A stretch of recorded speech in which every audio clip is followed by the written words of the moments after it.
Aries came Pisces. Was Pisces the fish? Jesus, John, fish, water, all that jazz. Yep. Yeah. Okay. And so now we're just switching over into Aquarius. So that's water.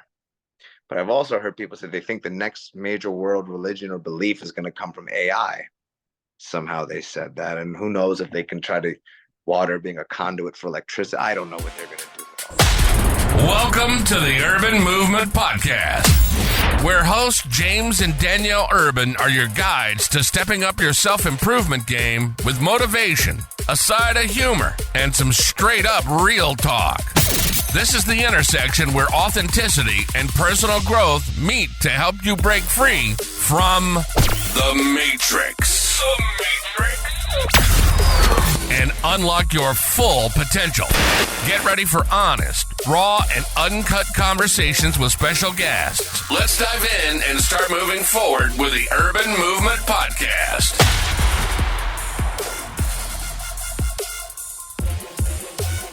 Welcome, everybody, to another episode of the Urban Movement Podcast. I'm your host, James Urban, joined here with my beautiful wife, Danielle, and we have another special guest lined up for you tonight.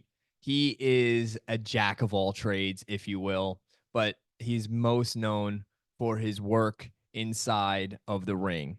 A world military boxing champion and former professional boxer who donated all of his earnings inside of the ring to help spinal injury research. It's an amazing story. He's been featured on Real Sports with Bryant Gumbel, my friend and my brother of many years, Boyd, the Rainmaker Melson.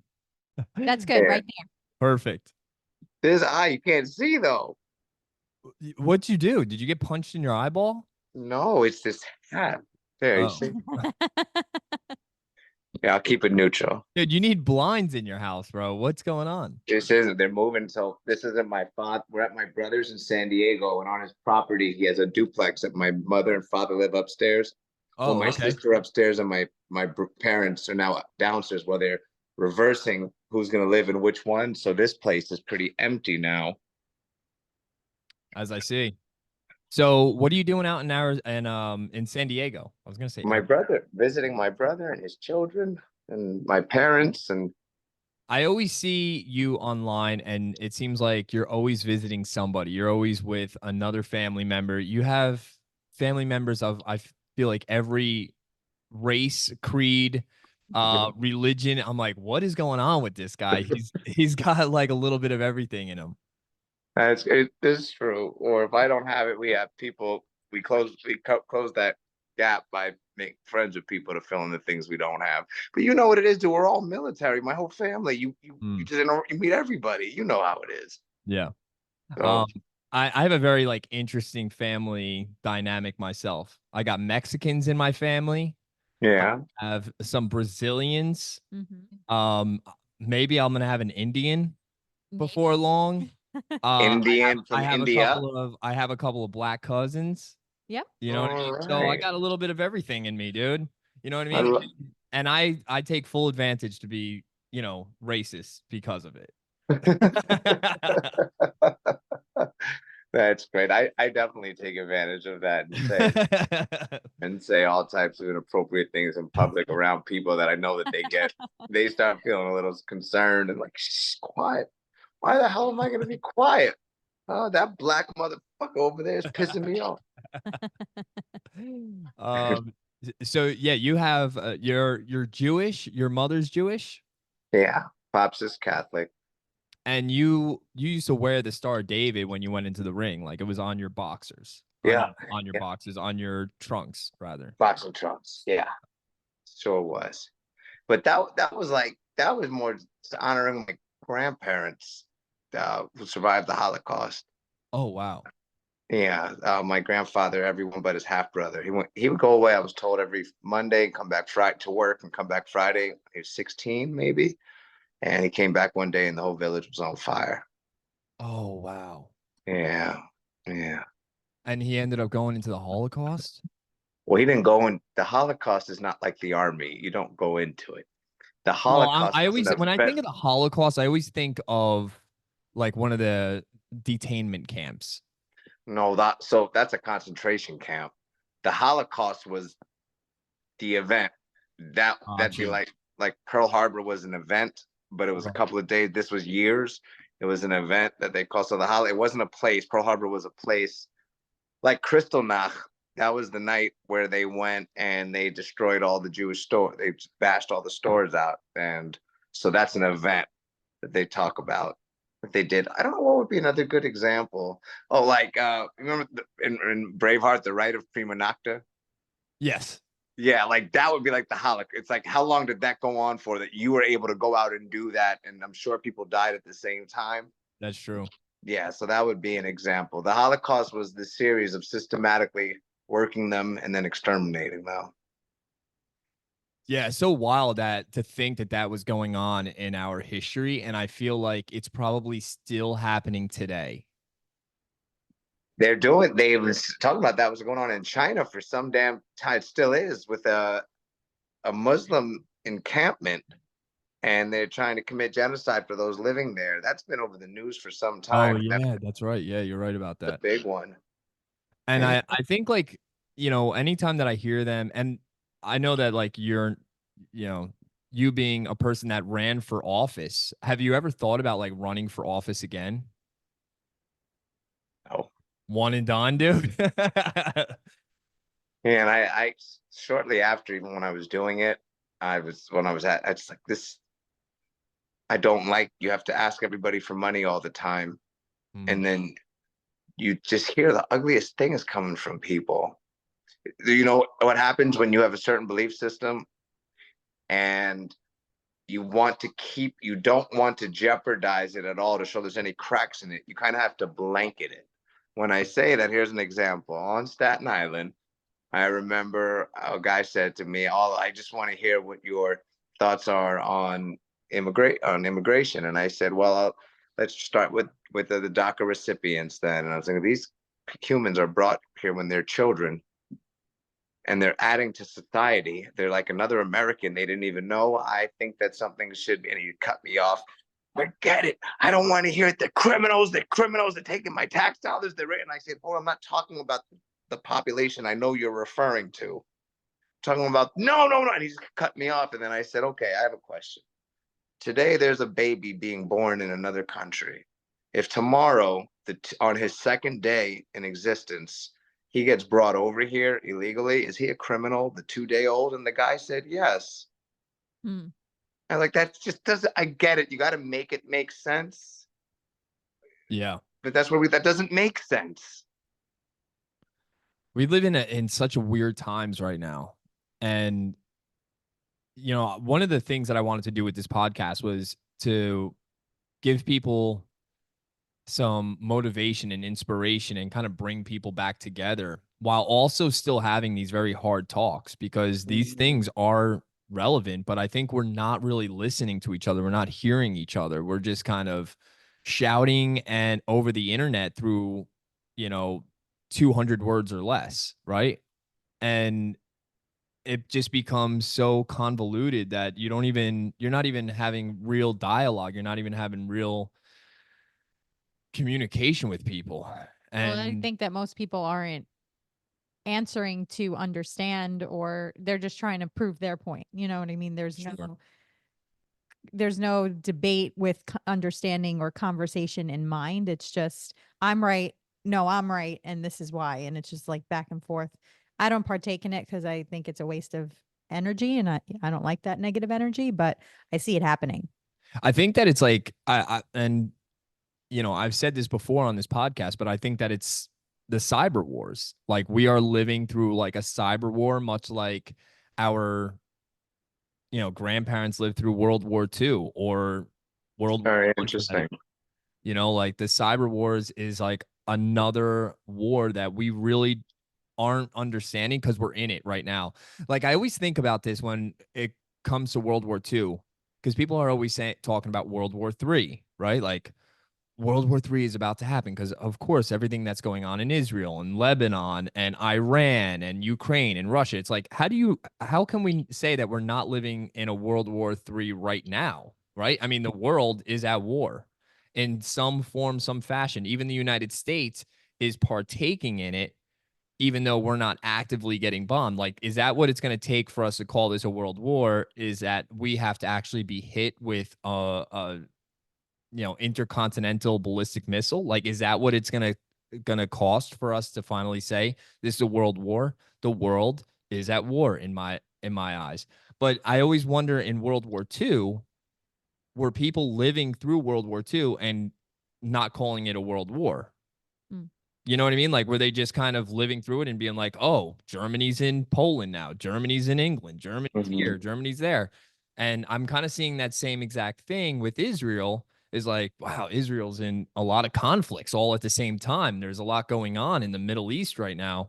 And I guess there always has been. But because tensions are so tight in the world right now, that those little things are being highlighted, you know?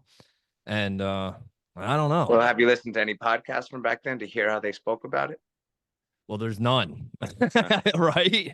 There's none but that's interesting that like we do have this ability to have these conversations like across the world now. And like the record of all of this stuff is going to be well cemented, I feel like, until the internet just kind of evaporates, which could also happen. I was speaking. I guess Oh, I go agree. ahead. In World War I, we weren't attacked though on our own soil, right? No, So, we were not. So, but it was still a world but war. we still went. I don't know. Maybe I hope it doesn't happen. What I'm about to say, but there may be a space in the future where we look back to now and be like, I understand why we didn't call it a world war yet.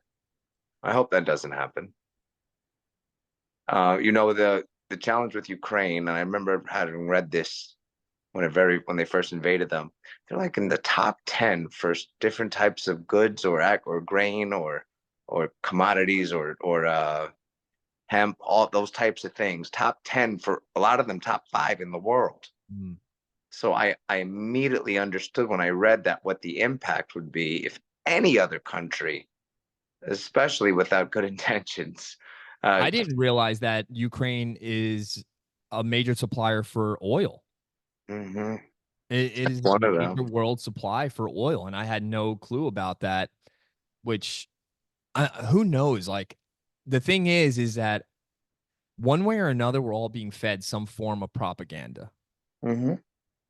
We all are, and we're all fighting for like what the truth really is. And unfortunately, we're fighting the wrong people. We're fighting each other for the truth when none of us know really what is going on the other side of the world. The only way that you'd have any idea is to see what the mainstream media is presenting to you and taking that as factual and taking that as the truth when you know that they're skewing things and they're positioning the camera at certain angles to make it look like things are being done so that it fits their narrative. Exactly. So I had a friend, I agree with you to build on that. I don't remember which of my friends told me this, but they said they spoke with a friend in India and about to opine on what's happening between Gaza and Israel. And that person's perspective was completely lopsided towards Gaza. And then when my friend asked why, they started sharing all these things. And my friend said, "Where'd you learn that?" And they said, "The news." And then my friend started sharing all the things that preceded that the kickoff of this event, the October 7th of last year, and then more. And her friend said, "I've never heard any of this." And then you have to start to think how much of people's fault is it when they're only going off of what their government's presenting them. And that was an interesting perspective. So it may not necessarily be this great anti-Israel sentiment, so much more so than these are, even if they're average morality type people, they're only being fed a certain amount of information. And I can understand, whether I agree or not, I can understand why someone would feel that way if that's all they're being exposed to and they don't know anything else. I mean, we led this thing off talking about the cyber wars, and I'll give you a great example. There was a husband and a wife, and they both saw the same video of, uh, don't quote me on this. It was either Kamala Harris video or a Donald Trump video. Mm-hmm.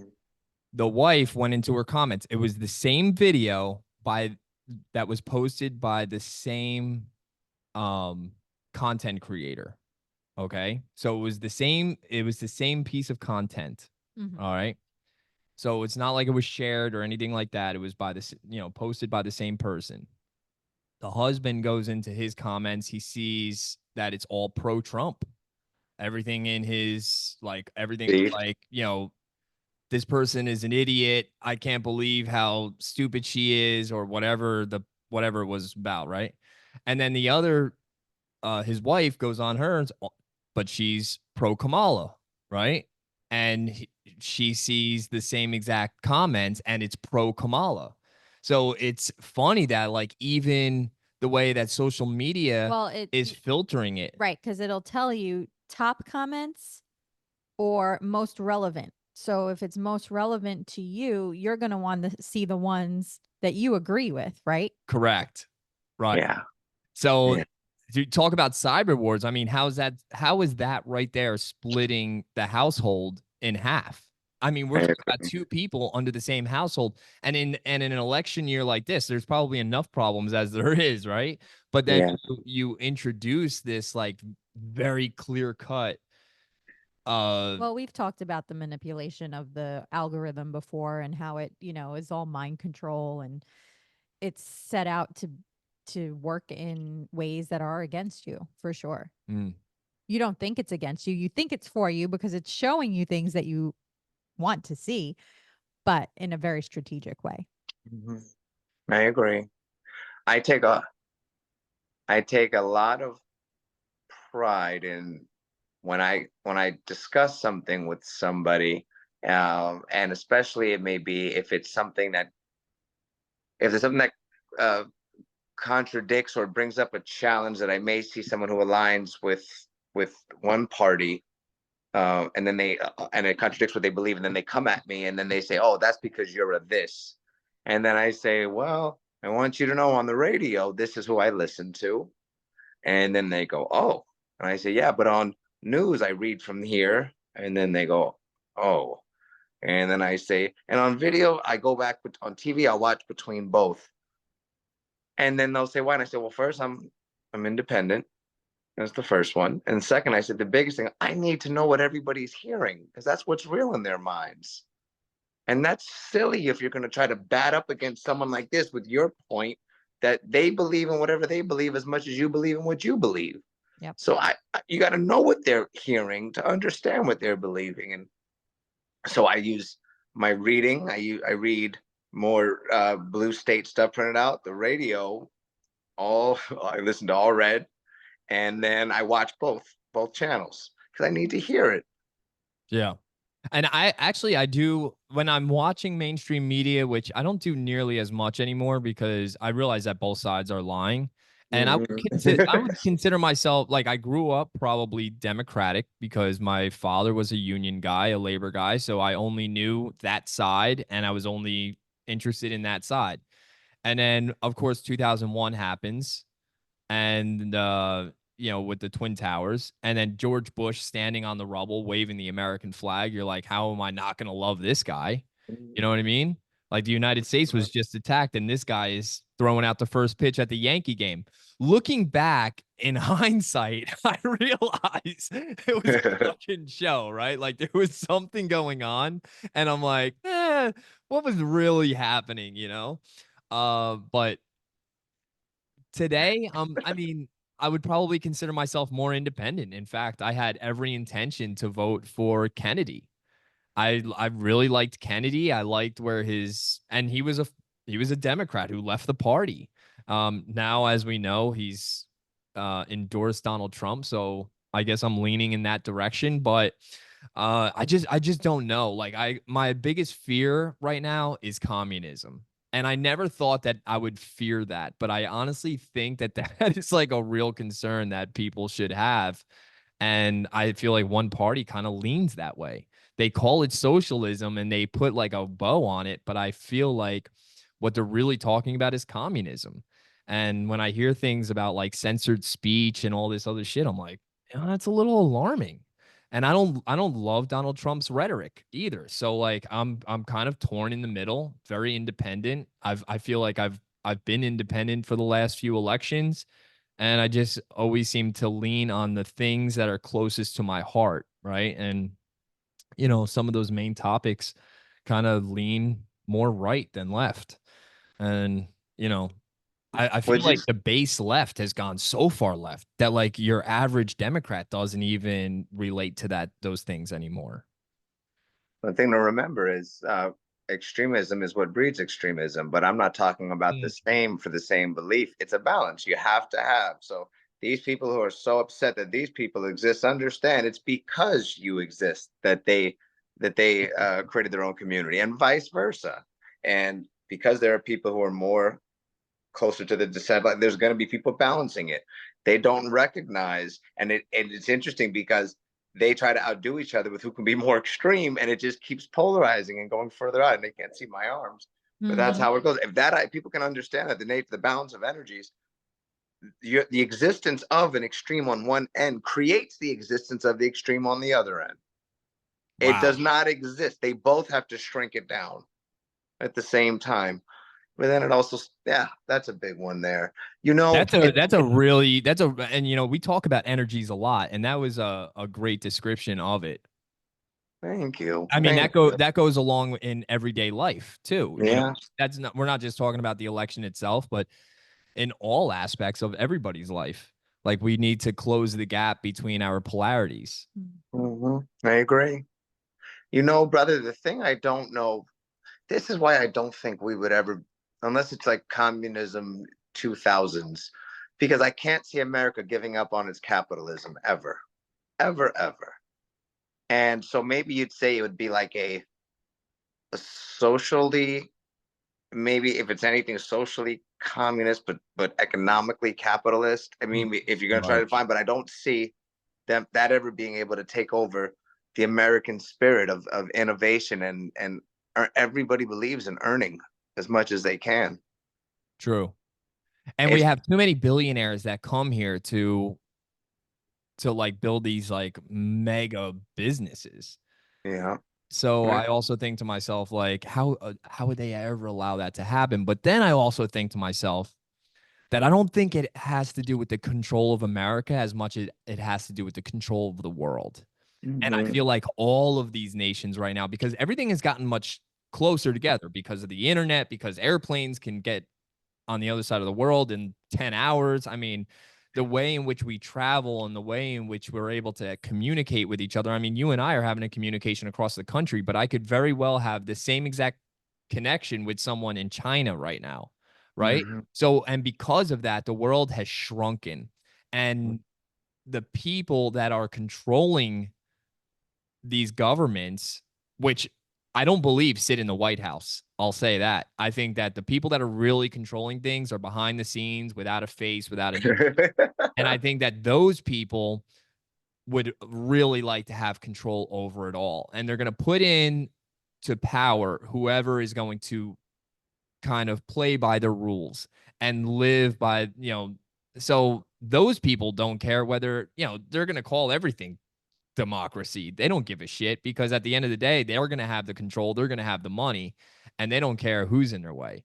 Right. So I don't know. It's going to be an interesting election. Let's just say that. And I really hope that it's interesting and it doesn't become violent, because we saw that in the last election. And I really hope it doesn't go in that way for either party. Like I hope we just accept whoever it is and we can just move on with our lives, and we can continue to fight for democracy however we see fit as individuals and as families. I do too, and I'll always fall back to this. A rat will chew its own leg off when it's trapped. Mm. And we understand people. I hope the same as you. But have we've had the experience by being in the military, being around such a variety of American human. and to see how they can be across the spectrum. And I think it's not even me praying for not. It's just hope nobody dies. You have angry people. They're angry. And either way, there's going to be angry however this goes. And the precedent has already been set to show what us humans are willing to do if we feel that we're being lied to, or something we believe in is being taken from us. Yeah. So, and the rhetoric's not stopping, but the rhetoric's only going to get worse as it gets closer. That's the rat with its leg chewing off its leg. And the closer it gets to election day, and then the closer it gets to actual January 20th, you're going to have, it gets more dangerous. I agree. Yeah. And I think that no matter what happens in this election, no matter who gets voted in, there's going to be some type of civil unrest. I don't see a way out of this. Like, it's the water's boiled to the brim at this point, and it's just waiting to spill over, right? And it's just like, we're fighting for two people that, you know, at the end of the day, like, we're fighting for ourselves. You know, we're not, it's not even like go red or go blue. It's really, we need to band together in some form, some fashion, and we need to, I don't know. I think we just need a break from presidents. We need to take some time off. It's like going from one bad relationship to the next. And it's like, that's a good like we need some like single time. You know what I mean? We'll date a president or two. I remember there was a comedian that said that one time, like, you know, why can't we just date, you know, a president for a few months and see how it goes? Yeah. Sleep around a little bit. You know, why do we got to jump right into another long-term relationship? Right. You're right. I guess they would say the dating part is supposed to be when they were running for office, but it's not the same when you're actually in. That's so funny. You look at it that way. Imagine you put them on there were certain benchmarks that they had to hit within 2 years or they're out, like the way congressmen have to be with that. So they can extend their 4. There's the 4. There's, you can lease for 2 with option to buy. Yeah. So I do want to go back to you. Like, we've talked about this enough, not just here on this podcast, but in general. Like, we've been talking about this for so many weeks now, and it's like we also need to take a break from that, because one of the things that a person that we know, that we both know, you actually introduced me to her, was Liliana Blood. Mm-hmm. And she now lives in Florida, in Jacksonville. I just spoke with her a few weeks ago. She's doing amazing. And she's trying on these new robotic legs, which is fascinating. She's walking around like she's like she's RoboCop. Have you got to see video? Yeah. She sent me like a video. She's got like this power pack, you know, she like walks with this thing on this treadmill. And what she told me about it was that they hook up sensors. So when she thinks about walking, the legs will do the act. Mm-hmm. But we got a little bit of a problem here, is that the company that builds this robotic leg, I can't remember exactly what they call it. They're building them in China, so they can only send them for rehabilitation purposes and not for personal use, which is kind of like alarming in a way. So they can use them in the care of a doctor, but not at Correct. So like she can go to the clinic, right, and then she can wear them, like, but I was like, could you like walk around like all the time with that? And she's like, yeah, like it's called like cyber something, right? I don't know exactly what. There's a few. She told me that there's a few brands that are out there. So for those that don't know, Liliana Blood, she's 20, in her early 20s, but she hasn't walked almost her entire life. They found that she had a cancerous tumor on her spine when she was very young. Now, you had been introduced to her because of all of your work with people that have spinal injury. If you want to just kind of catch people up to speed on that. Well, I'll tell you, Liliana, the challenge also is it's not expensive. It's $100,000 a year to lease. $100,000. She said there's only one or two, I think 2 places in the U.S. that have one of them. And for the one at that time, with the European company that she had, it was a European or no, Asian company, and she'd reached out to them, and spoke to the leadership there about what does it take to get here. $100,000, and I think they're meant for quadriplegics too. Now, the one that she showed me then wasn't the big machine thing where you're putting your legs in the whole robotics, and then there's a harness, and then you're hanging from something over you. The one that she Right. was one, it was a lightweight. It went from the waist down. I don't know if it had a backpack or not, but it was the same. It was the same modality where you send the signal in your brain. They have the electrosensors on, and it sends the algorithm to it that matches what you would naturally send to get the muscle to fire.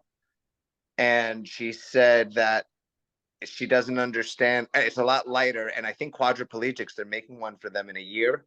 And quadra meaning you broke your neck, and well, all four limbs are affected from spinal cord injury.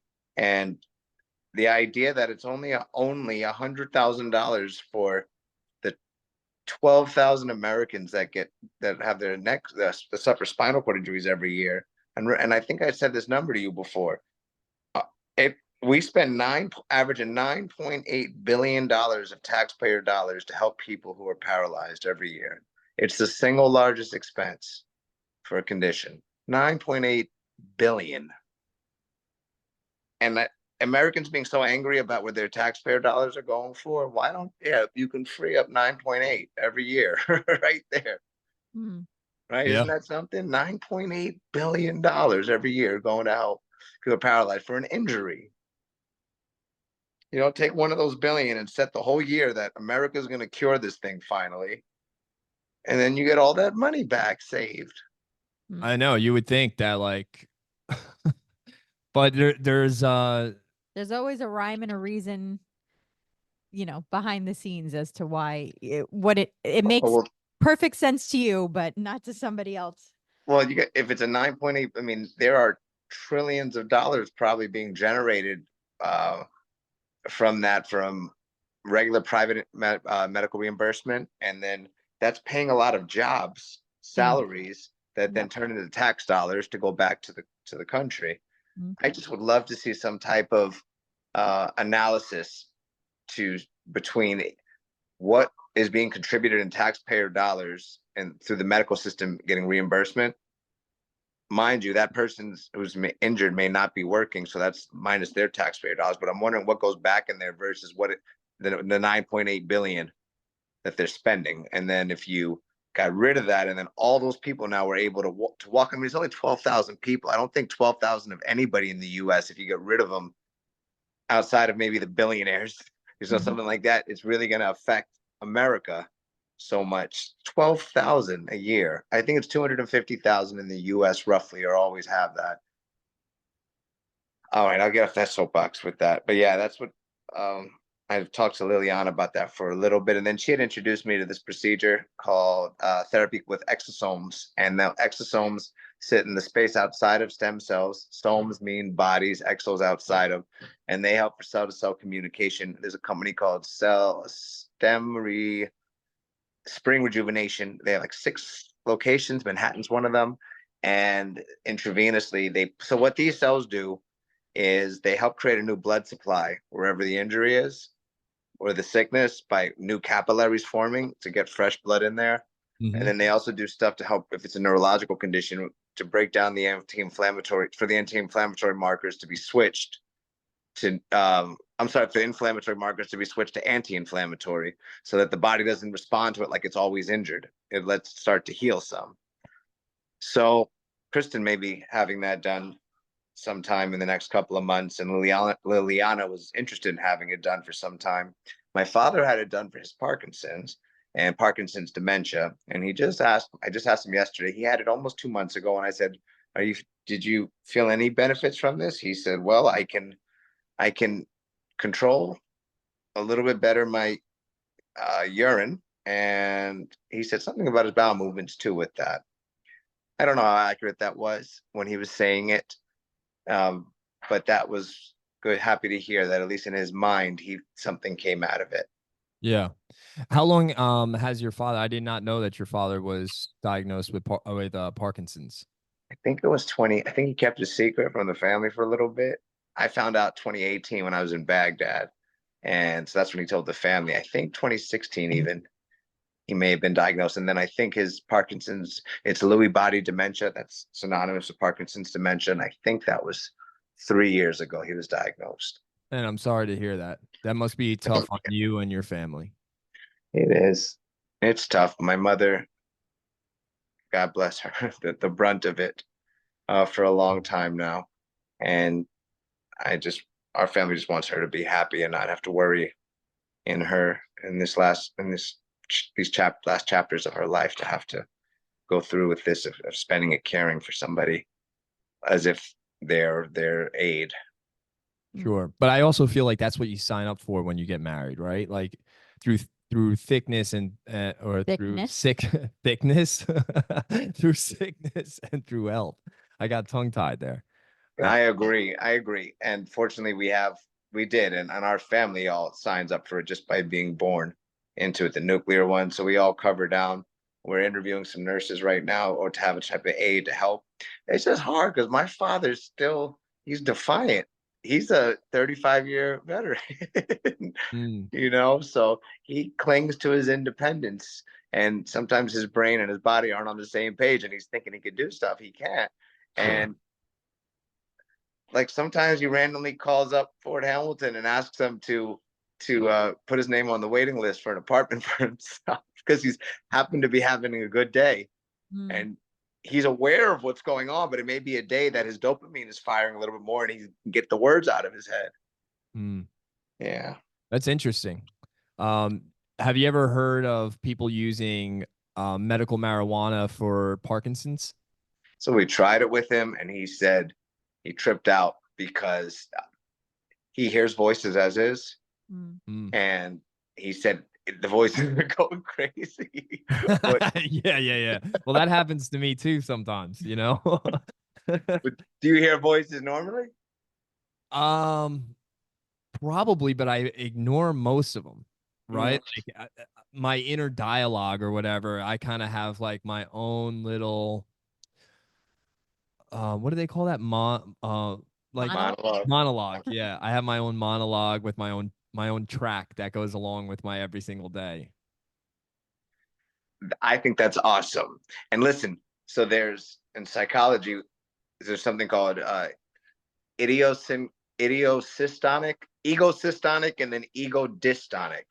Egosystonic is all the crazy, nasty things you say in your head, like that only you know, but you don't act on it. Egodystonic is when you got to watch out. The egosystonic is healthy, but you got to let it pass through. If it's not passing through, there's a problem. But dystonic, DYS, is when you don't just say to yourself, man, I want to punch that person in the face. You actually go and punch them in the face. Interesting. I wonder what triggers, I wonder what will make a person go from one side or the other. Part of it's got to be some type of inhibition of them understanding consequences at that time, of that not mattering to a certain degree to none. I think when I was drinking, that was like one of the things, Sure, well, it alters your perception of reality, so that makes sense. Yeah, I would just act act on emotion and just do whatever I felt like doing. Incredibly destructive. I got something cool to share about that, what you're talking about, if you let me. So yeah. Thank you. I think you appreciate this. So I heard, there's a belief set that the Bible is really about the human mind and the life story and what's going on inside here. It's kind of like a Kabbalistic type for Judaism, but there's also, I've heard people who have tried to use that with the Christian Bible as well. And I love it because they relate it to how to help you with what they talk about, stuff that we all go through all the time. Sure. And so one person I heard, he said that in the Jewish religion, the circumcision never meant to actually cut off a body part. What it meant is, so the 10% of our brain that we utilize is the left hemisphere, and that's where the amygdala is. So your fear, which helps dictate a lot of what many of your responses thereafter, and also the organs the parts of the brain that pick up the four senses outside of, I think it's outside of scent. Pick them all up from here. So the idea of circumcising was when you meditate, we spoke about this before, the pineal gland on the right side. So circumcision meant to circumcise the left hemisphere, so that everything that you're picking up, the antennas from the world, which can affect you. And you know how it is when you hear, you could smell something, you could see something, any of your senses, it can trigger a response. So when you circumcise that, you lean on the right side and you activate and you go into meditation. And that's what it always meant. And that's how you connect with God, according to that idea there. And that's why they say, like in Islam, you tithe 10%. That's the 10%. It's just not looked at that way. Oh. Wow, I like that. Right? We don't have to give all of our money away after all. I'm gonna go with that. I like that. You know what I mean? You don't have to give any of it away. You just have to give away. I mean, you'll live a much better life if you can learn how we can all live. We don't react to things that get picked up and then affect us and just lean here. I mean, the 10, you may grow to have, you can give 1% of what you'll be at a certain time, which will be way more than 10% of what you are now if we learned how to circumcise this when it comes in. Interesting. Are you would you consider yourself a spiritual person? I know that like by faith you're Jewish. Do you lean Jewish? By culture. Yeah, Okay. but by traditions, but I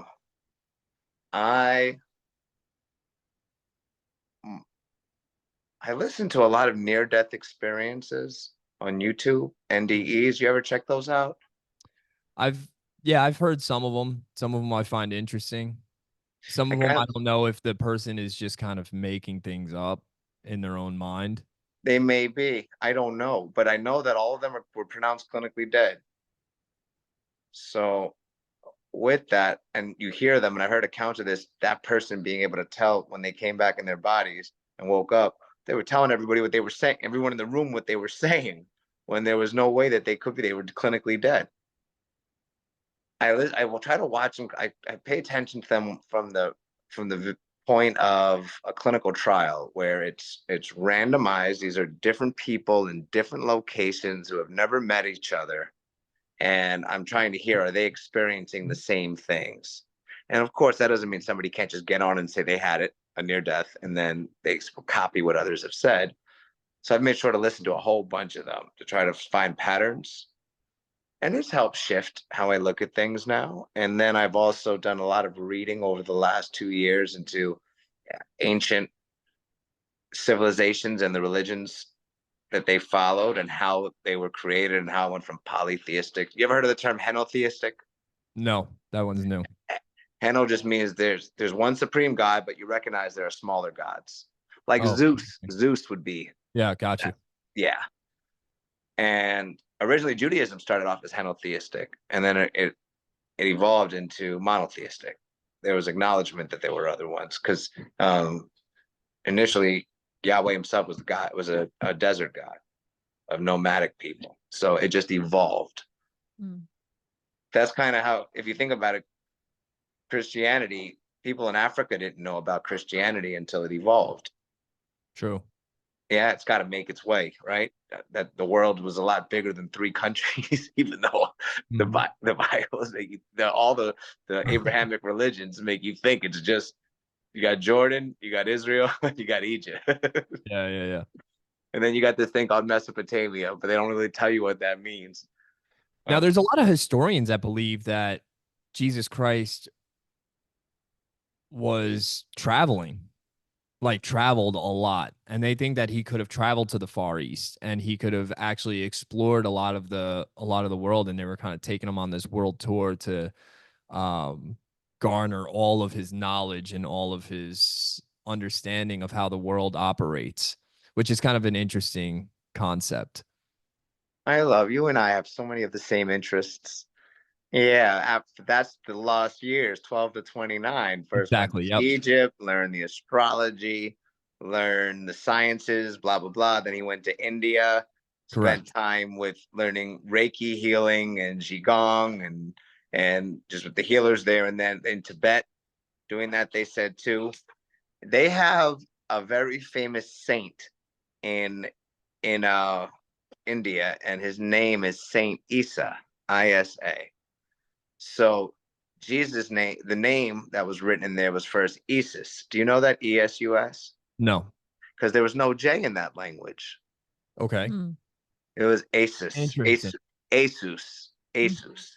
And so they say because the Romans declared that he, in the Council of Nicaea in 430 something, I think, that was the religion that they wanted: one country, one military, one people, one military, one country, one God. That was how they lined it up. So they declared at that time that that was going to be it. Well, a very popular god amongst those people was named Zeus, or in the world was. And the original Bible was written 300, the Bible was written 300 BC in Greek. Interesting thing about that. So the God of heaven in Aramaic, in Hebrew and Aramaic, his name is Uranus, after the Sumerian god Anu. So Oranuus, Anu. So Uranus. So when they translated the Greek Bible into Latin and then English, they didn't write the God of heaven. They just wrote heaven. They made it a noun. Interesting. Because that's what the word means. And you know what planet that is? Uranus. You ready for this? I'm about to hit you some stuff. You know the days of the week in Spanish? mhm. Oh, go. You do? Yep. Go for it. Spanish, lunes, martes, miércoles, Yeah. jueves. No, that's Jueves. jueves. Yeah. Okay. Yeah, jueves. Viernes. Viernes, sábado. Sábado, domingo. You ready? Oh, wow. They're planets. You are the bomb. And so Monday, lunes, is for the moon. Monday, moon day, because the moon cycle is 7 point something. I know I'm hitting you with all this now. Wow, dude. It's 7 point something days. So that it's paying homage to that. And then Sunday would be Domingo. I don't remember how that came, but Sábado was Saturn. And then so Mars, Mercury, Jupiter, Mhm. and then Venus. Viernes is Venus. Jueves, Venus. Friday is Venus.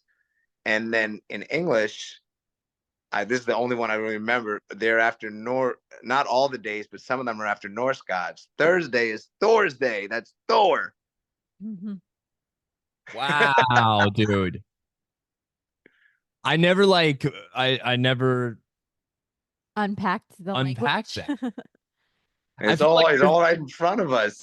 And at first we only had 7 celestial bodies. We can only see 5 stars, 5 planets, and then the moon and the sun. wow. That's so crazy. Dude, I believe in flat earth. I got into the flat earth thing. Dude, I'm dead serious. I'm dead serious with this, and I've been bringing it up a lot lately. And which is so wild because I now work for Blue Origin, who's contracted through NASA, right? So like Yeah. I know that at some point they're gonna see this podcast and they're gonna be like, oh, he doesn't even believe in our mission. You know what I mean? So I I like literally build rockets for a That's so living. funny. But yet I'm like, oh, maybe here's my whole thing. It's not that I believe, it's just that I think I think of life very logically. And I'm like, logically speaking, it just feels like water would sit on a flat plane, right? Like my mind can't comprehend the mathematics of how the oceans are sticking to a spinning ball. I can't I can't comprehend that, but then you can like let a helium balloon go and it like floats into the heavens, right? So then I think to myself, I'm like, how how does this all work? How does it all work? Do you ever ride the Gravitron at an amusement park? Yes. So you remember how it's spinning keeps you pinned, Yeah. and you feel like $1,000. I mean, 1,000 pounds. However, a balloon could float up in that because it's spinning around it, unless the balloon was taped to it. Right, but you're getting pushed to the walls, which Yeah, would if the walls weren't there, you would just fly off into oblivion. we are. So this is pushing the ground is what we get pinned down to here, our feet. So the oceans, what I would get scared about sometimes, I imagine, like, what if gravity stopped for 1 second and all the water just came up? You got to think. That's true. That's But what. But I also gravity think would that, stop. like, The Earth would have to stop spinning for gravity to stop. here's a thought though. What if gravity also doesn't exist and what we're actually dealing with is electromagnetic field That's keeping us down. So that's like electromagnetic holding field would us have to a the earth? gravitational, but it would have a gravitational pull. So that's using the word gravitational, not the same way gravity. Like you have a like you got sucked into your wife's gravitational pull. You see what I'm saying? Got you. Yeah, yeah, yeah, yeah, Yeah. yeah. I don't know, dude. I'm just saying, I think that it would be, maybe it's just because my brain likes interesting, like, um, scenarios and stuff like that. I'm like, what would it be if, like, there was just this world conspiracy to make us think that we're on this spinning ball, like catapulting through outer space, when we're actually living on like a giant movie set, essentially. And it was like, because I think the thing is, and when people ask me, like, why would they lie about that? You know, Yeah. I think to myself, well, if you thought that the world was a ball just spinning at 66,600 miles an hour, interesting number, and it was just Mm. catapulting itself through space, and like the earth is corkscrewing around the sun while the sun is, because they used to think that the sun was stationary, right? And now they know that the sun too is moving, and like everything is kind of corkscrewing around itself through space. And Yeah, but yet the sun doesn't orbit. It's slowly move, very like slow. It's not an orbit like the it's planet in not the middle. orbiting, it's just going in one direction. Mm-hmm. It's But shooting everything in itself this, the outwards. whole universe is moving in one direction. It doesn't stay. I read about that as well. What if God just really stuck his hands in, built it by hand, and then was like, I created it? It would Mm, mean that everything was kind of flat. The moon and the sun were circling us. I yeah. don't know. I know this is kind of out there, but this is the kind of things that Well, I'm brother, thinking about. sometimes I look at the crowd and I just imagine, like, out of a movie, what if, like, I just saw a face approach, Mm. like in the sky, and an eyeball open, like we were in somebody else's quantum world. You know what I That mean? would be crazy. Right? Imagine just that, and he smiles, like what? And he's just taking up everything, and the feeling it would feel inside of our stomachs for how small we would feel instantly. Mm. That's like us looking a little crystal ball of Earth. Yeah, like looking. I think of that sometimes when I see like an ant like out in the grass or whatever, and I'm like walking, and then I see like a little spider or whatever, like small insect, and I go down to look at it. I'm like, I wonder if that spider's like, what the hell is going on right now? Right? Like, because we would be like this enormous thing that maybe they'd never seen, because maybe their lifespan is so small and they were born into this like little nest. Like the first time that they see like this giant thing come like stepping through the grass, they're probably like, holy shit. Yeah, Like this is some crazy shit that I'm living here. I mean, what would make this world any different, right? Mm. I agree. Like if all of a sudden, like it just like God just appears out of, yeah, dude, that's an interesting thought. Hey, you Well, know, sorry, I don't mean to cut you off. I really want to bring this up though, because you were talking about near-death experiences. Have you ever you've heard of thiomethyltryptamine? I know the astral plane, baby. Okay. Yeah. So DMT is an interesting I mean, I hate calling it a drug. I really hate calling it a drug. I really think that there's some type of it's got, they call it the God's molecule, right? And whatever it is also exists inside of your body. It exists inside your liver, it exists inside your kidney, and for whatever reason, they've found that when you die, there's a flood of DMT to your brain, which is like, that's got to mean something, right? Like something happens during that time when the brain just pumps itself full of DMT and sends you into this next universe. Well, now what they're doing is they're doing a slow drip DMT, because DMT, for those that don't know, DMT can be found on the back of a toad, of a Mhm. frog, right? On the wart. And what they do is they pop the wart onto a piece of glass, and then they put the glass out in the sun, and then it crystallizes, and they smoke it, right? And then you go into you have a complete out of body experience. A lot of people experience what they call an ego death, right? To the feeling that you have died, and then they come out like this renewed spirit, and they're like so thankful and loving, and they, there's some real science there, and there's probably more that needs to be um explored, I think, in that space.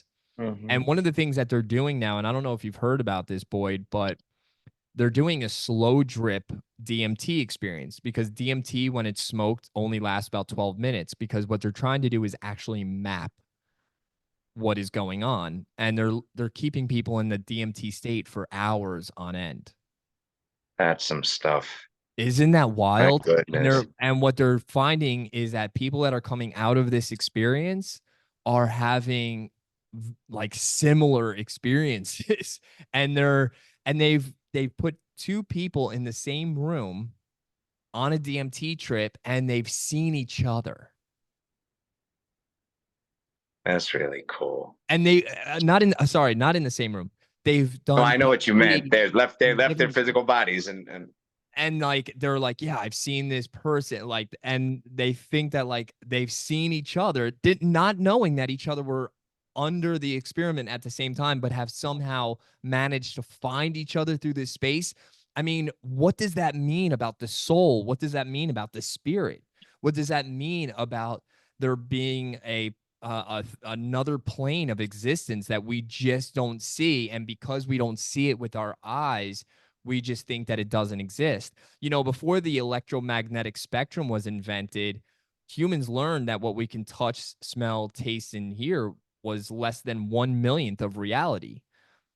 That's, I mean, that means like between you and I, there's so much more that we can't see, we can't experience. There's vibrations and there's auras and there's all this other stuff that's going on. And we just take life at face value, like wake up, go to work, 9 to 5, got to do what I got to do. And I got to, come home, go to sleep. And it's like, God, we're missing the whole thing. We're missing the whole movie. Like, we're in this incredible experiment, whatever it is, whoever created it. And somehow we're just letting it kind of go right over our heads. Well, that's probably why it's illegal, because they don't want you to experience it.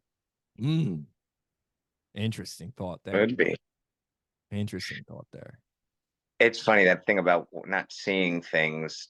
You know how you can go far, but you can look at something head on, and then there's nothing in between you, and you can move back far enough to at a certain point you can't see that anymore, even though there's nothing in between you, and you're looking at it. It's just disappeared. It's too far away.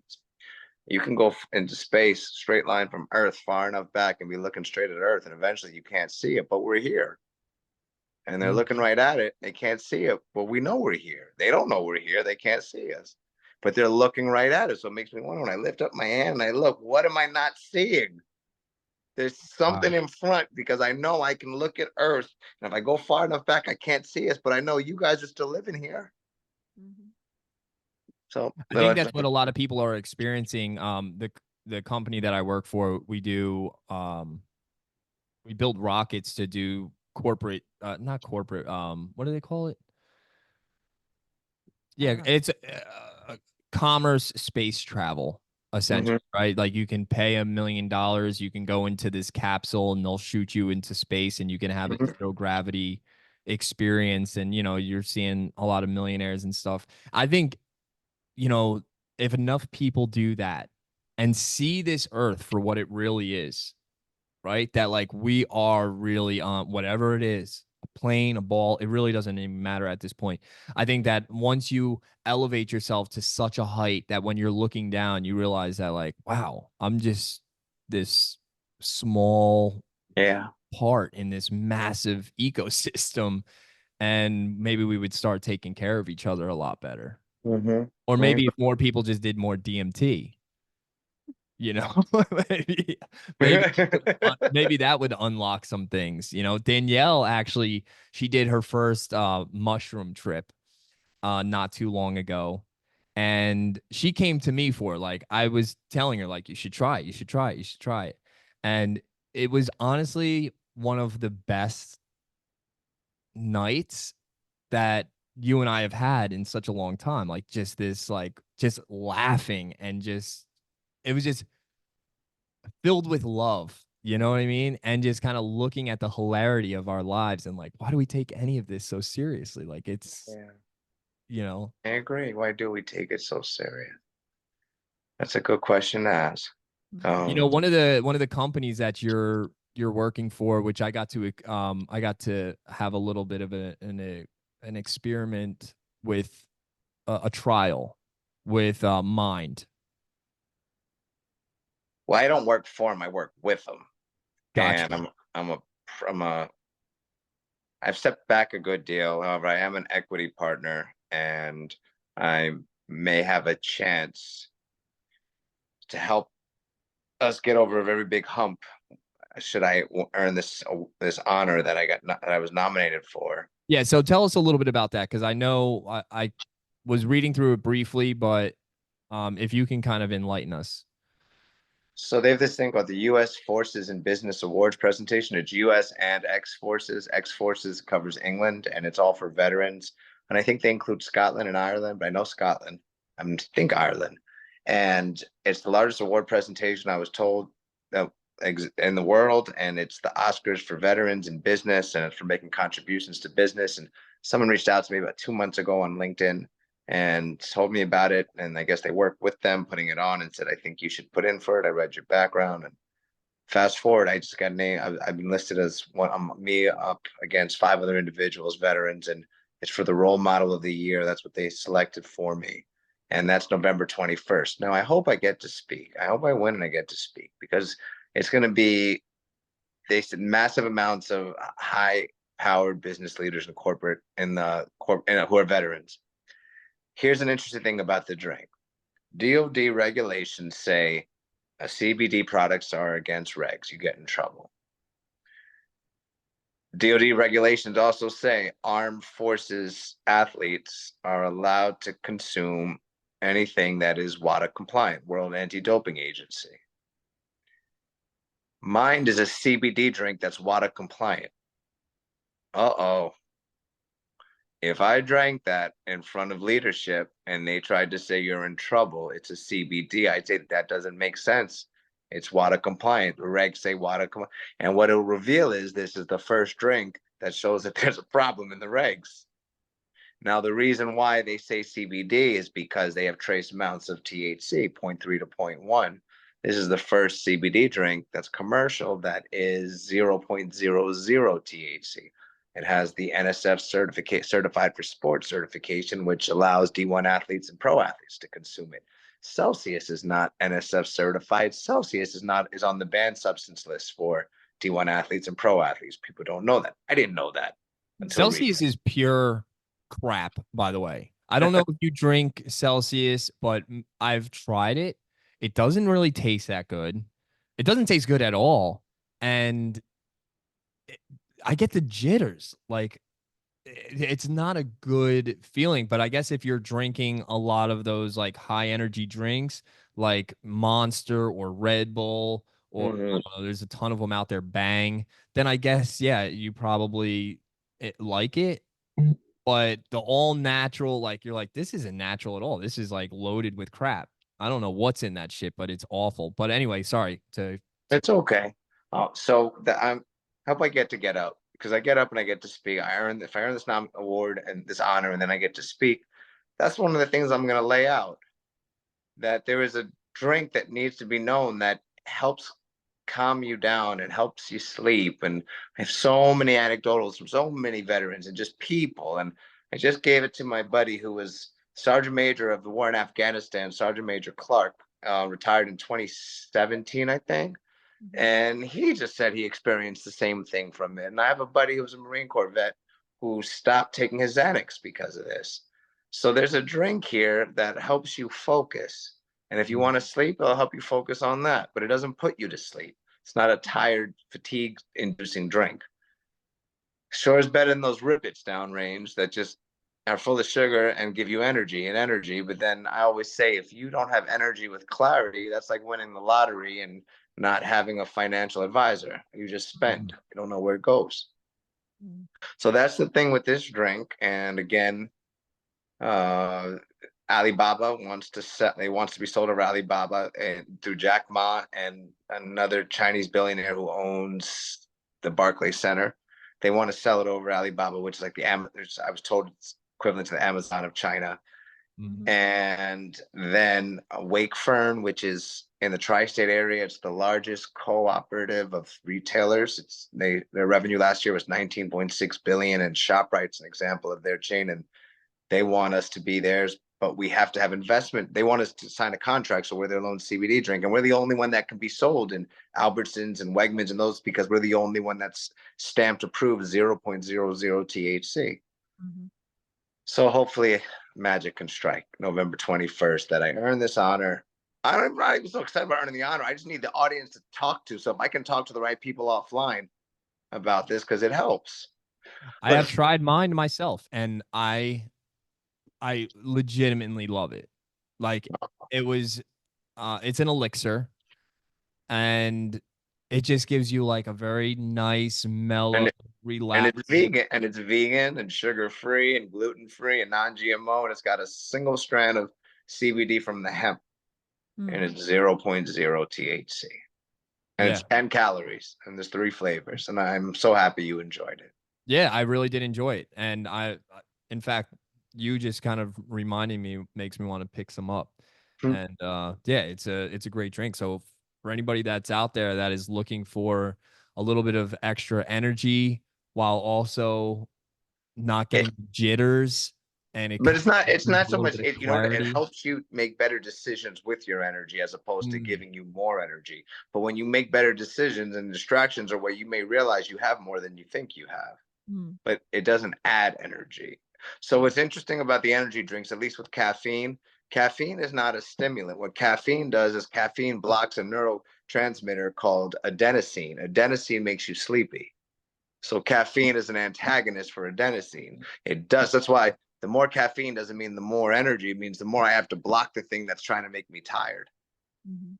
You get the difference? Yeah. Yeah. This is But then why they I also had have you the on. other stuff. Boyd is just a very smart person that knows a little bit about everything. Just And a you lot of knowledge. know all the big words. Like, anytime that I need someone to explain something to me, or mansplain it to me, I'm going to Boyd. He knows the big words. Thank you. Hey, listen, man, I wanted to share some more about astrology, which I think is pretty cool that since we were on that before. So every 72 years, our Earth, when the sun rises, it's shifted 1 degree, aiming towards the sun, which means every 30 times 72 is 21. 30 times 72, 2160. Every 2160 years, the Earth is on another constellation. And there's 12 constellations. Just with the stars, it's moved 30 degrees. So, it's 360 degrees in a circle. So every 30 degrees times 12 is 360 is a new constellation. When Abraham, those Yahweh years told Abraham to sacrifice his son. And age is the 2150 years. So when he said he turned and looked out and saw the first lamb, Yeshua, Jesus, right? The first sheep. Says to the end of age. It was age. The original one in Greek was age, not more time. About it of light. So why age? And you're putting it behind. And we've all seen. I mean, way back. Now we're learning a lot of these sleeping. If you think about Beauty and Snow White, those technology is a lot more limited. So you have the sun rising, and when the sun rises, crop humans are creative. Animals are out. So you get food, you eat. Agriculture, the signs go in the reverse order. You go off so it goes January, February, March, but it goes Aries, Pisces, Aquarius. It goes reversed. Stories after Aries came Pisces, based off certain things and certain things of worship. John, think about thousands of years ago when you don't understand anything, but it's human nature. You want to have something to believe in, so you don't get scared. You keep seeing this thing rise. Just switching over into Aquarius, things seem to be good. So when it disappears, things go bad. So I've also heard people say they think the next major world religion or belief is going to come from AI. Somehow they said that, and who knows if they can try to water being a conduit for electricity. I don't know. 2,000 years, if you watch over the last the last 6,000, there's been a new major world religion, and it's been in alignment with whatever freaking horoscope sign we're in. This is what I mean. So when the Torah was written, we were in Aries. So if you go about every 2,000 years, it's starting a new age. And mind you, when you do all 12, that's called the precession of the equinoxes. And that's like 25,000 something years. So if you look in the Torah, when the Torah was written, we were in Aries, because that was like from 1500 BC or 2000 average 2000 BC to zero, if you want to say that. And so if you look throughout, you have the shofar that Jews are blowing out of. That's the horns of a ram. You have even when, but then you also have to remember, it takes religions hundreds of years to like catch on. Yeah. So theoretically, according to that idea, right now it's being written, and it's going to take time.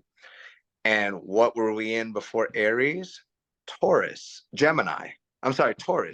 So Egypt, the main god, his name was Amen-Ra, and his head was a bull. Mm. So that doesn't Dude, you mean just blew my mind with that AI thing.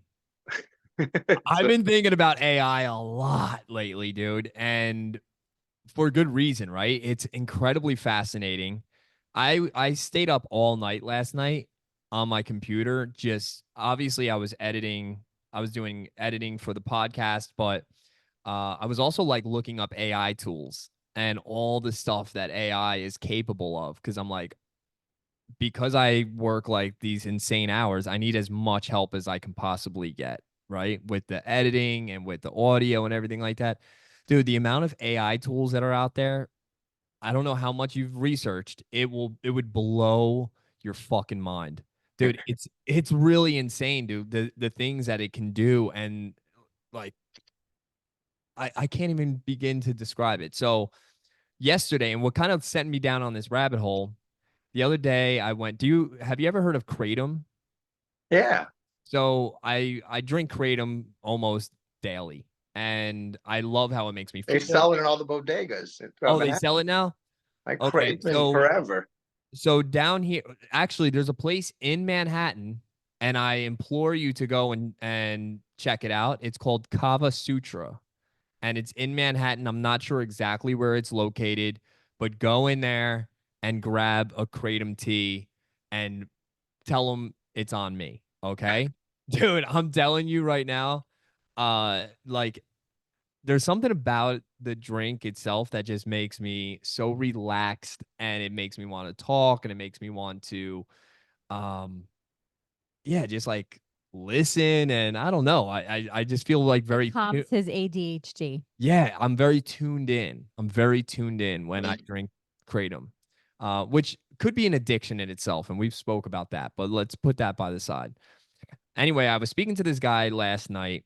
I went to go fill up. I got like the what do they call that?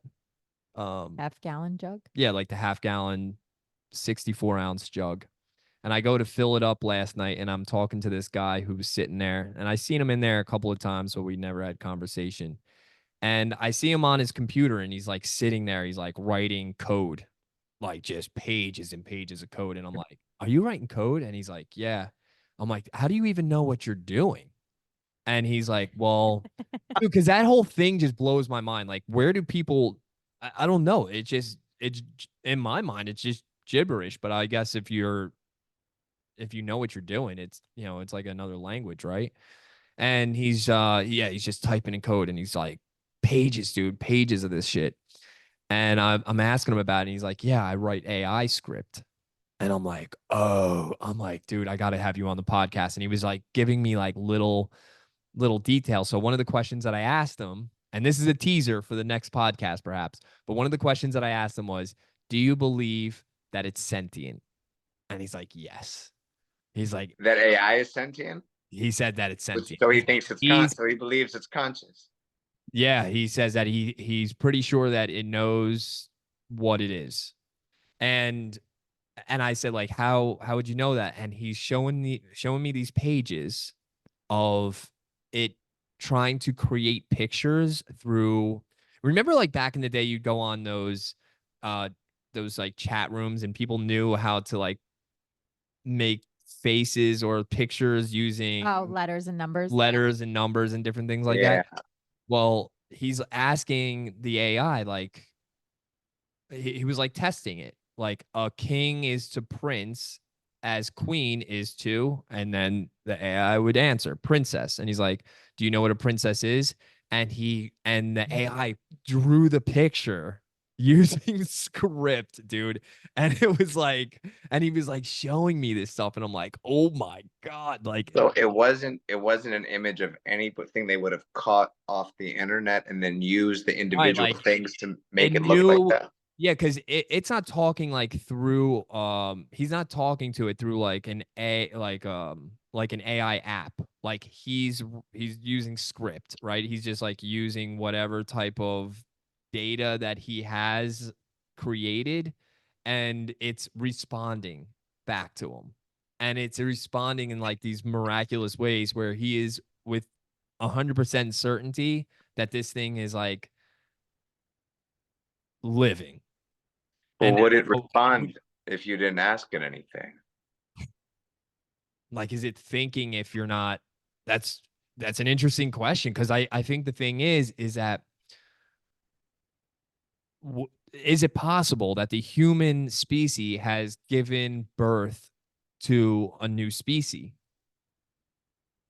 Is it possible that the same way AI works, where you develop it up, it evolves up to a certain point that it gets awareness itself, that's what happened with us and we're AI? Oh.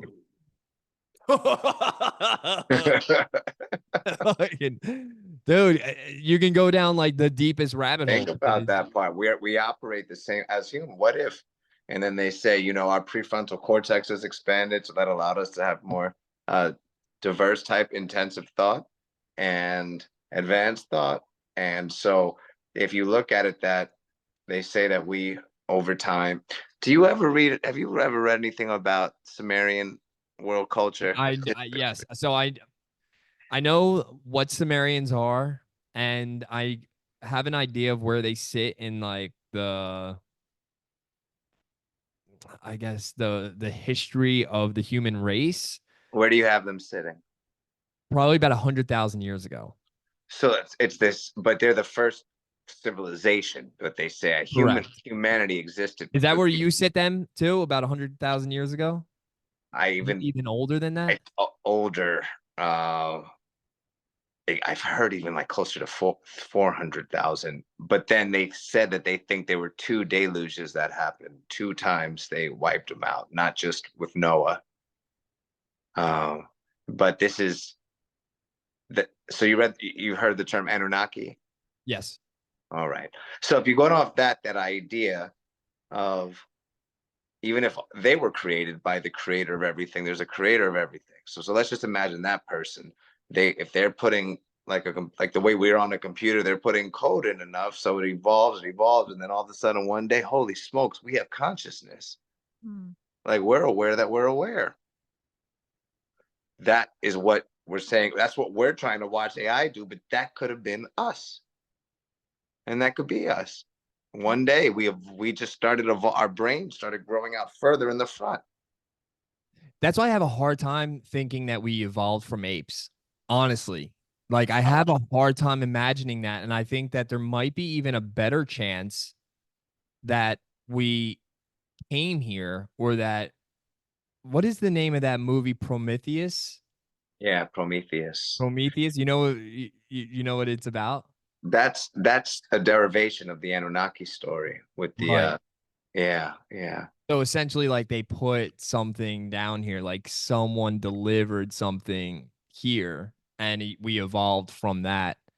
And it's kind of God, dude. Should have started there, because we could talk all night about. Listen, we could have a whole thing on it. part I've read so much on this. I would love to speak with you about it. I would And love that, dude. For yeah.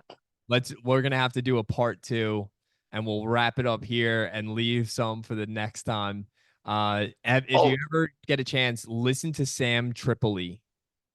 Tripoli? Sam Tripoli.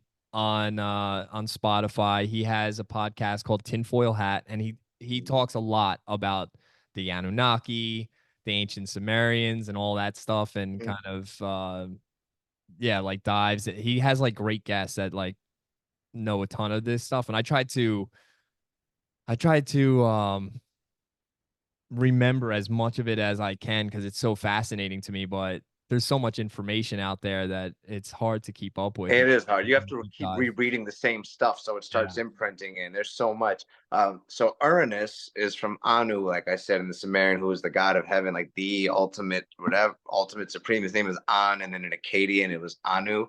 But Anu is in Uranus. Uranus, and that's where Uranus. So he was the god of heaven, and then they just changed it to the word heaven. But it's that how the names have just changed in different cultures a long time, but the same. Like the Babylonian, they had Marduk, and they say Marduk, who was the son of Enki, a Sumerian. But then they say Marduk just changed names into Amen Ra when it came to Egypt, Ra, the sun god. So they kind of similar to Satan and Saturn. You're right. You're right. Do And you then know? Do you know where the term Satan came from in Anunnaki? mm-mm. So you know who Enlil is? Enki and Enlil, the two. I've heard of it, and I don't know the backstory. So and they're the gods of everything. The create, but they were living extraterrestrials. What they'll say. That's what they'll say. And Eden was what they say, and it's in cuneiform, written in the Sumerian tablets. It's written, thousands of them, keeping history. They set up like their home base called Eden, and they made Enlil the Satan, which means administrator of Eden. He makes sure everybody was up to snuff, doing what they had to do. It was his brother Enki that decided to educate the characters. Ready? This isn't no lying. In cuneiform, thousands of years before Christ, before the Torah, the first man's name was Adamu, Adamu, Oh, wow. Adam, you. Adamu, and then this woman, her name was Titi in Sumerian, Fiva in Akkadian, Fiva. Wow. And Enki came, and Enki offered her knowledge, offered talking to her about told them about reproduction, told them about told them about sin, told them about choice, told them about the world. Sciences like educated them, and then that allowed for sin to come.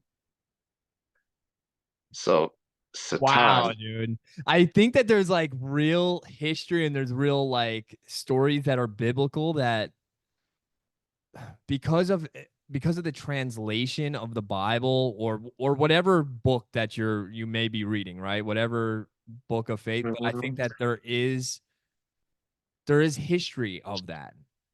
Or there is Oh like yeah, there's I definitely. agree. I'm gonna blow like your.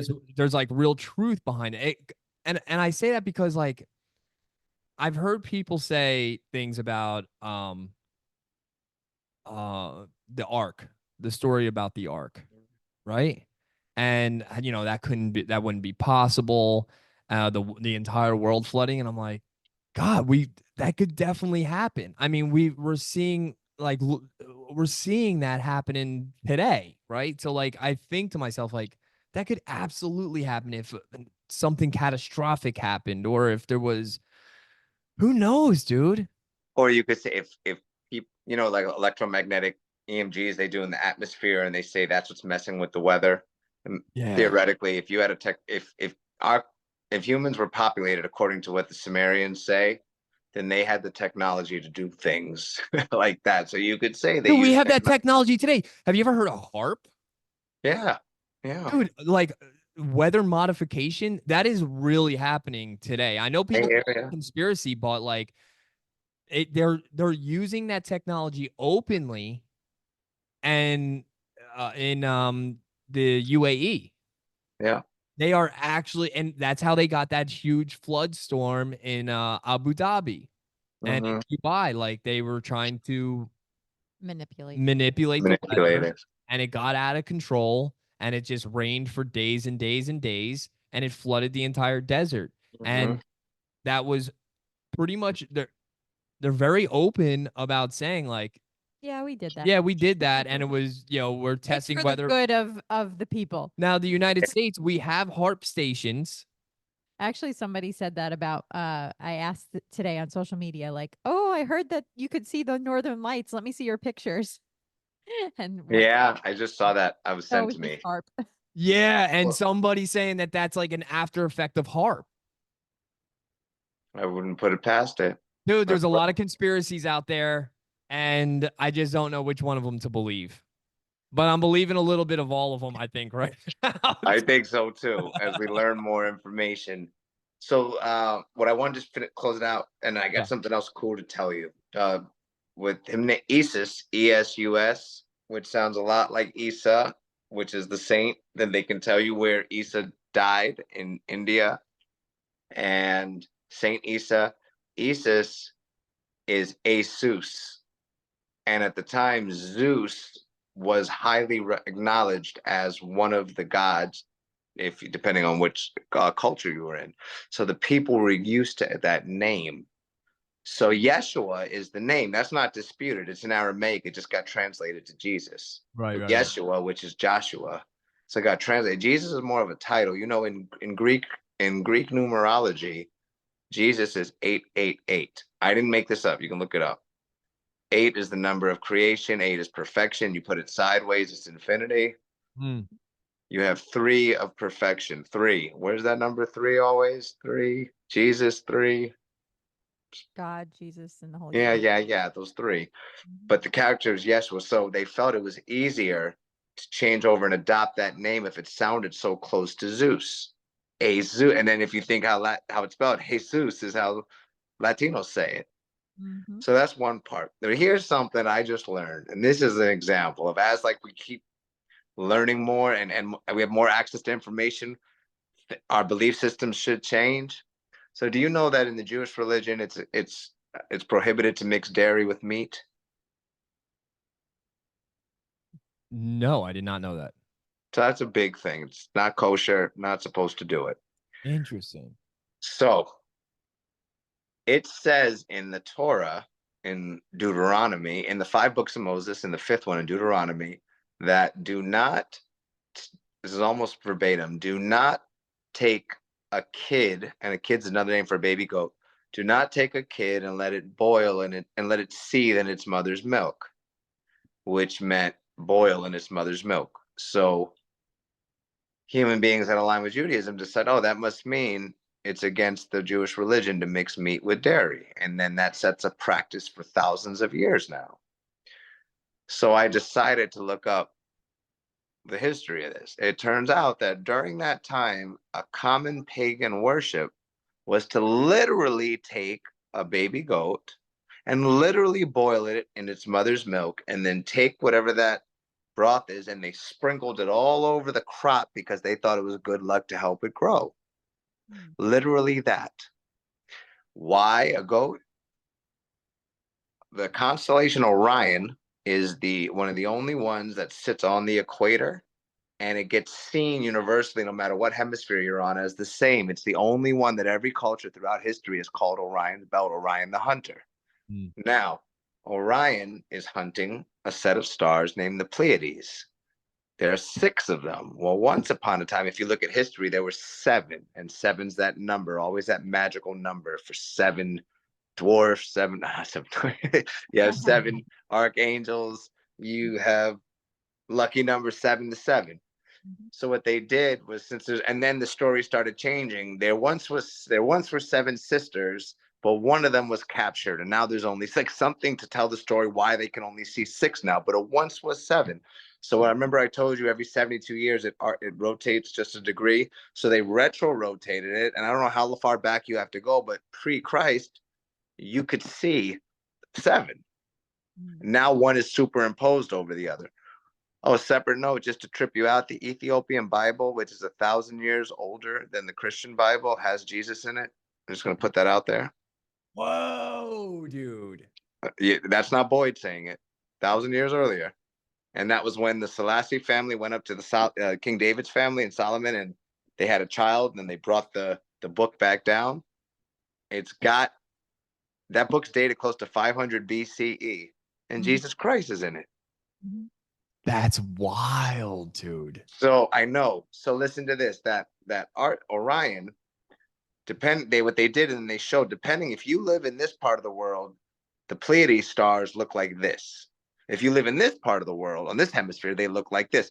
So originally he was chasing a reindeer, and the story went, he chased the reindeer during the day, and as the sun set, it hid behind the sun, and then it froze it from its light as the stars. And then the light from those stars froze Orion, the hunter, until the sun comes up the next day and the chase goes on.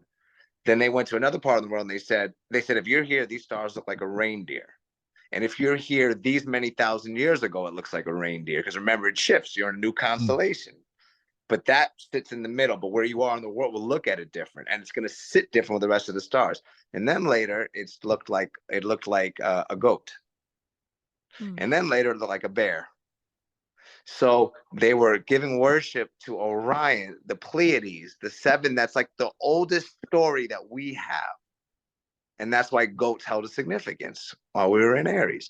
So because of that understanding, because of humans understanding it the way they chose to, the Jewish religion has this practice that changed Judaism forever. When they were literally just saying, don't take baby goats and boil them in their mother's milk, not meat. Dude, right? That's crazy. Right? So what else more are we going to learn? Nothing is at face value. And I think with AI being able to decipher so much information out there, you're right. Maybe it will create the next understanding of how the world actually came about. Because there's just it can go through the entire internet in a nanosecond. But how does AI know what is true and what is not? I don't know. That's a good point. Yeah. I don't know. Oh, last bit about and this to leave you. You guys ever heard of the double slit experiment? And that was a great point, Danielle. You ever heard of the double slit experiment? No. Oh, yes, I have heard of this. Go ahead. Explain it for the. Had you heard of it, Danielle? I have not. So they send a wave of light through two slits, and it passes, but then it just goes through. But then they put a little device in one of the slits that it's like a square block that the light felt that it was being observed. I don't know what was observed to let it know it's being observed. And when it crossed through, that long beam collapsed into a particle and passed through. And then as soon as it stopped being observed, it went back into a light.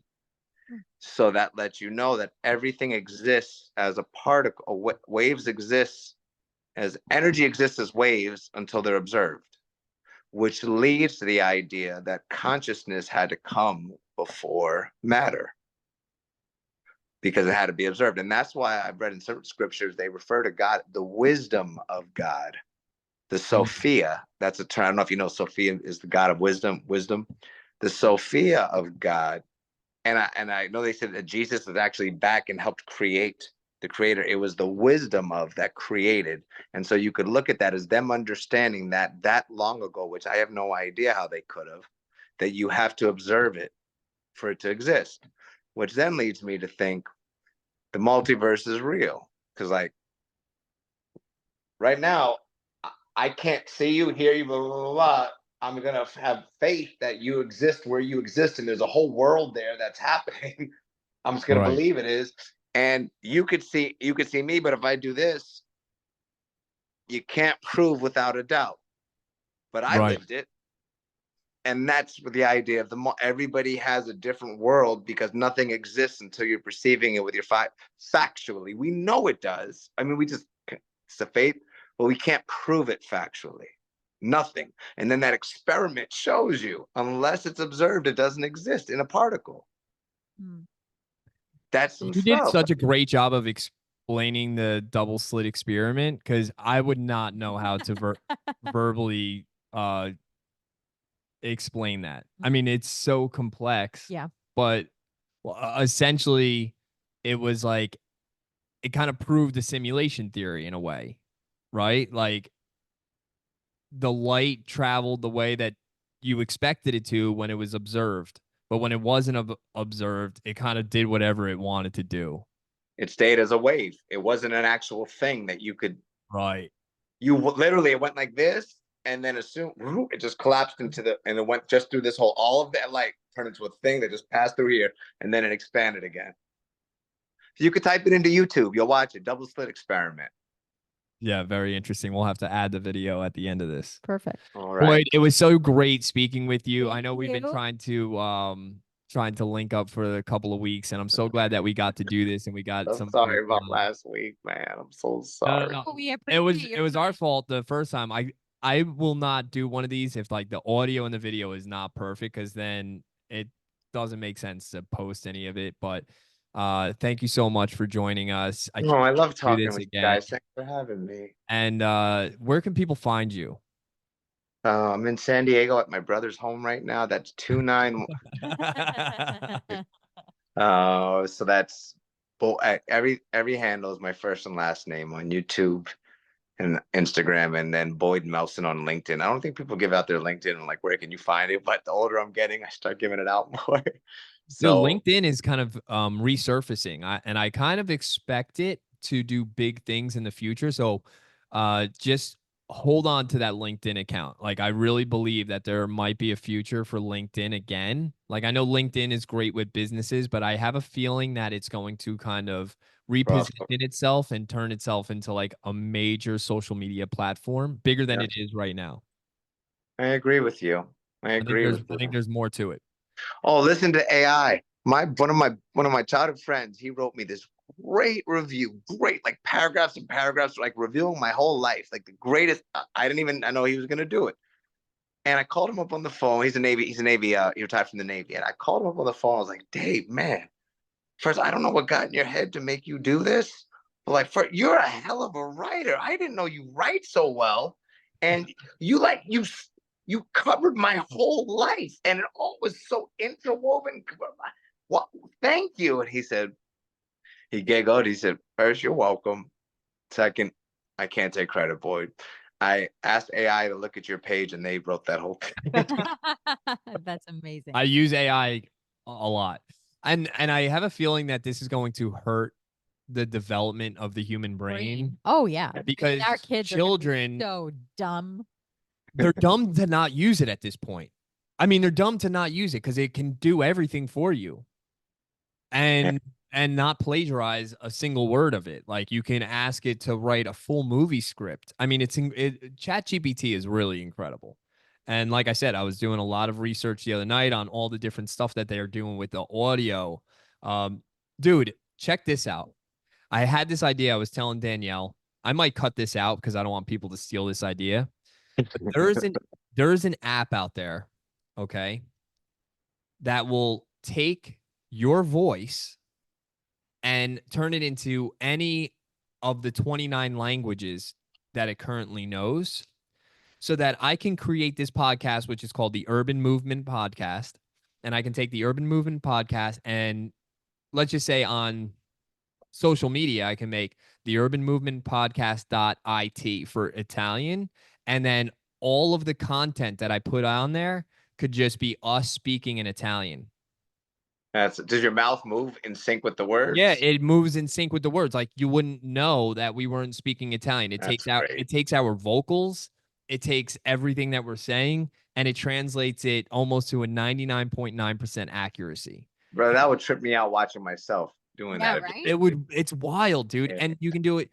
I could turn your voice into a female's voice speaking Spanish. I mean, dude, the things that AI is doing is unbelievable. And that's why I really can't wait for our next guest. But anyway, Boyd, I'm not going to take any more of your time. Thank you. So much, Danielle, keep dancing, baby. You have so much rhythm, girl. I love your videos.